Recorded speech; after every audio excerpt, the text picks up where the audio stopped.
we learn about SNOT, which is a intrusion detection system. So in the first task, you just install SNOT and all its dependencies and make some configurations regarding SNOT. For example, we enable the promiscuous mode, that is the SNOT will listen to all the traffic on the network, whether it's destined for the network interface card which SNOT is running on itself, or any other IP address on the network. It will still sniff the traffic, so it will sniff all traffic basically. In task 2, we run an Nmap scan from the attacker, and so what the Nmap scan does is it scans all the ports on a victim host to see what ports are open or closed or are being filtered out, and some other things like it can detect the operating system installed on the victim. Also, it can detect the network hop distance from the attacker. So we run the network Nmap scan from the attacker on the victim host, and on the victim host we run SNOT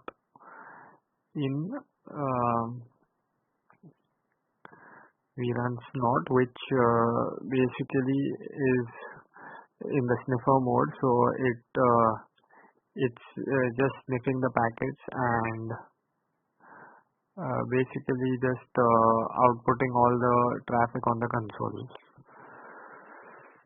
So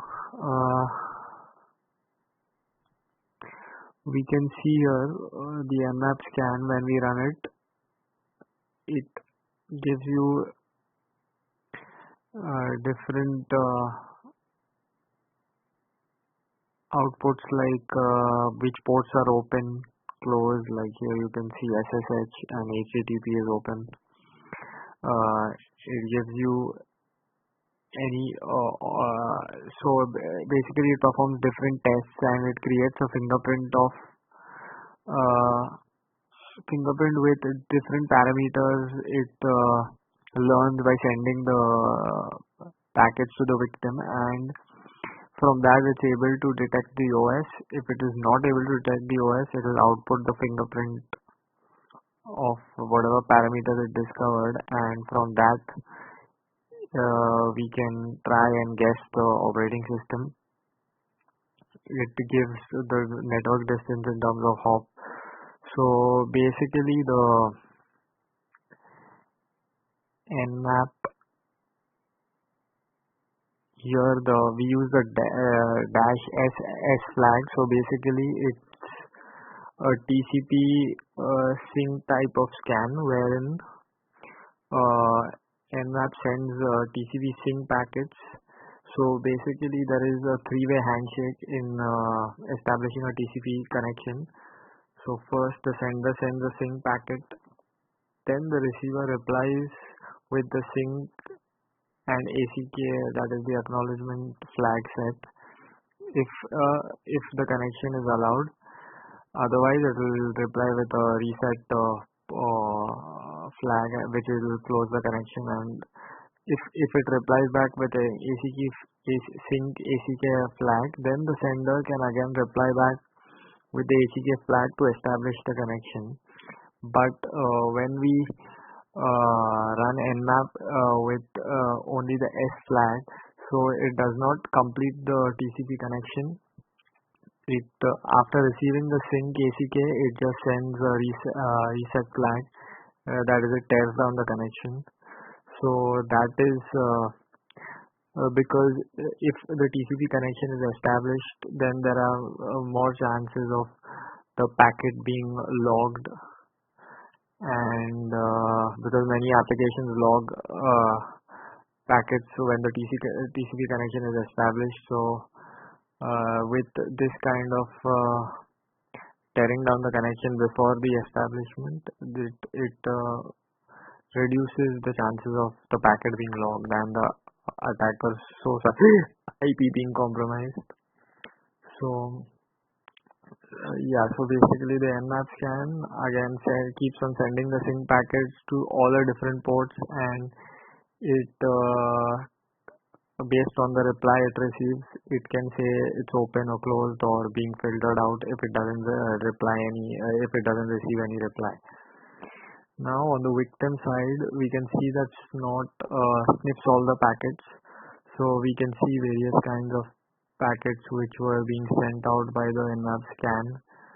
For example, here we can see an ICMP packet, which is basically of type 8, that is just an echo, and you can see that these multiple echoes have the TTL field, different TTL fields. So basically to calculate the network hop distance, Nmap sends multiple echo packets with the TTL field being increased.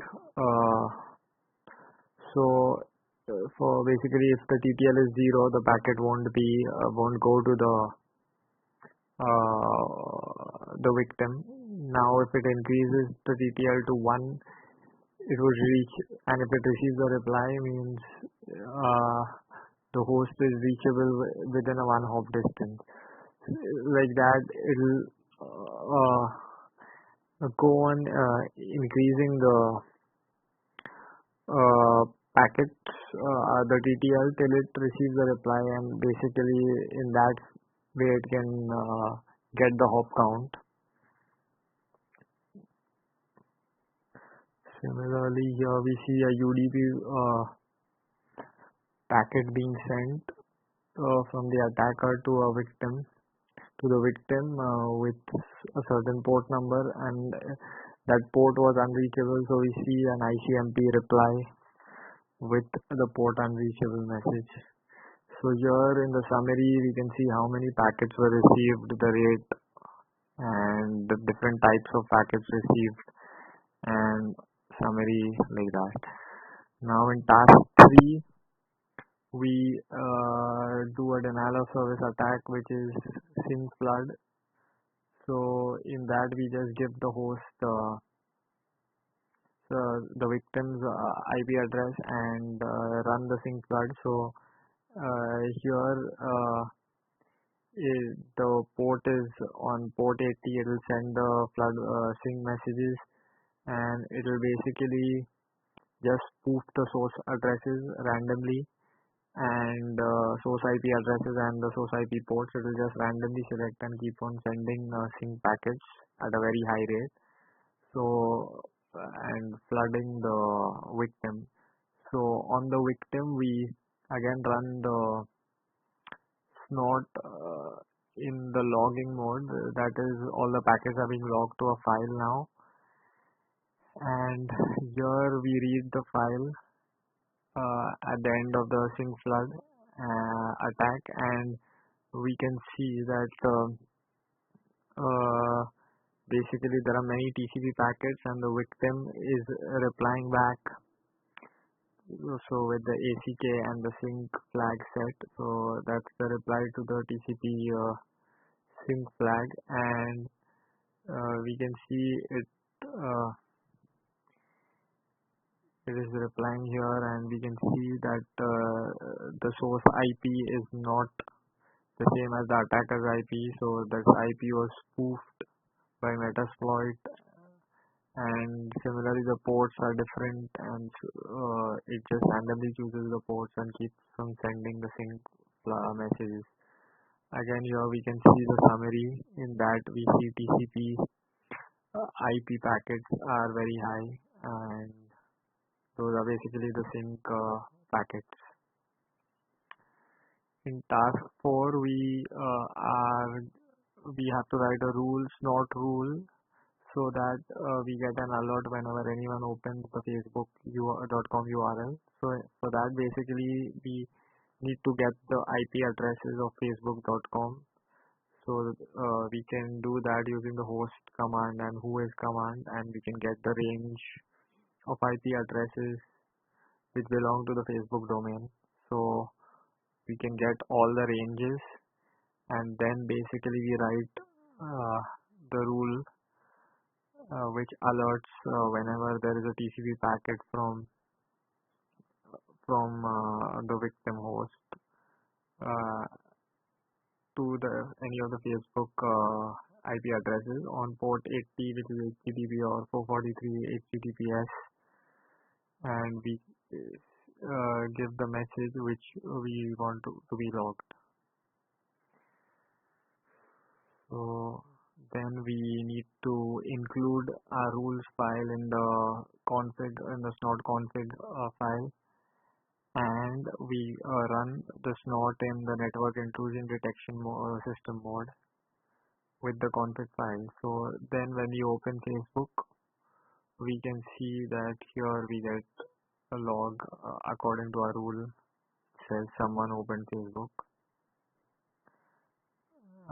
Lastly, we need to write some rules to detect various exploits from the attacker. So here I've written 4 rules basically to which somewhat detect the nmap attack, nmap sync scan, and the sync flood attacks. So to detect the nmap scan, basically we know that if there are many sync messages in a short time from a specific IP address,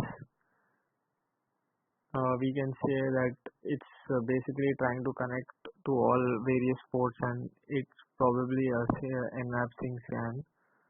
So here we just write the same thing. So the flag S, which means it's a sync packet, and we track by source, means the source, all the packets come from the same source IP. And here we just put a threshold, some threshold which so for example I've put 10 in 1 second, and if you receive so many sync packets in 1 second or in any short duration of time, it's probably a nmap scan. Secondly, if we see an ICMP reply from the host which says unreachable port, which is type 3 code 3, so probably someone is trying to access a port which is not accessible, and that's most probably because he wants to know what is the port accessible or no, and it might be a nmap scan. Lastly, we have in nmap scan, if the fingerprinting, OS fingerprinting is enabled, so it performs various tests by sending different kinds of packets to the victim host, which gives various kinds of information from which the nmap can detect the OS by comparing it to the signatures in its database. So one such test gives you a packet where the sync and the finish flag is set in the same packet, in addition to the U and the push flag, the urgent pointer and the push flag. So S and F, if they are set together, basically sync means you're initiating the connection, and finish means there is no more data to send. So if you're starting and terminating the connection in the same packet, it's probably that never happens unless it's such kind of nmap scan which is trying to detect the OS. Lastly, we have the rule to detect a sync flood type of attack. So basically here I have set the port to 80 because the Metasploit is trying to sync flood port 80 with sync request. So here we just say if the rate of sync packets is very high. So example, I've given 50 in 1 second, and we track by destination here because uh, uh, here the destination is the victim, which remains fixed, and the sources can be any. So you can receive the packets from multiple sources, or from the most probably from multiple sources, but you can receive it from the same source as well. But that doesn't matter. The victim stays fixed, which matters. So basically, we track if we receive multiple sync messages from any number of source IPs to the same destination, and at a very high rate, it's probably a sync flood attack. And that's it. Thank you.